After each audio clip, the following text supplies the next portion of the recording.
Praise the Lord friends. இன்னைக்கு நம்ம தியானிக்கக்கூடிய வசனம் 1 கொரிந்தியர் 15வது அதிகாரம் 3வதிலிருந்து, கிறிஸ்துவானவர் வேத வாக்கியங்களின்படி நமது பாவங்களுக்காக மரித்து அடக்கம் பண்ணப்பட்டு வேத வாக்கியங்களின்படி 3ஆம் நாளில் உயிர்த்தெழுந்து கேபாவுக்கும் பின்பு 12 தரிசனமானார். அதன் பின்பு அவர் 500 பேருக்கு அதிகமான சகோதரருக்கும் ஒரே வேளையில் தரிசனமானார். கடைசியில் பார்த்தோன்னா எல்லாருக்கும் பின்பு அகால பிறவி போன்ற எனக்கும் தரிசனமானார். அம்மா ஃப்ரெண்ட்ஸ், பவுல் இதெல்லாம் எழுதி வச்சிருக்கிறாங்க.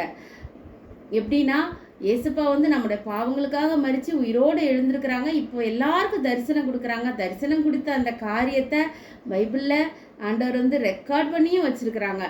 ஏன் இன்னைக்கு நிறையா பேர் ஏசப்பா உயிரோடு இருக்கிறாங்களா, அவங்க நம்ம கூட பேசுவாங்களா, அவங்க தரிசனம்லாம் கொடுப்பாங்களா இப்படின்லாம் சொல்லிட்டு ரொம்ப கொஷின் மார்க்கோடு இருந்தோன்னா நிறைய பேருக்கு ஏசப்பா தரிசனமாக வராங்க ஃப்ரெண்ட்ஸ். எனக்கு கூட நிறைய நாள் தரிசனமாக பேசியிருக்கிறாங்க, தரிசனமாக வந்திருக்கிறாங்க. நம்ம உயிரோடு இருக்கிற அந்த ஏசப்பாவை தொழுது கொள்வோம் ஃப்ரெண்ட்ஸ்.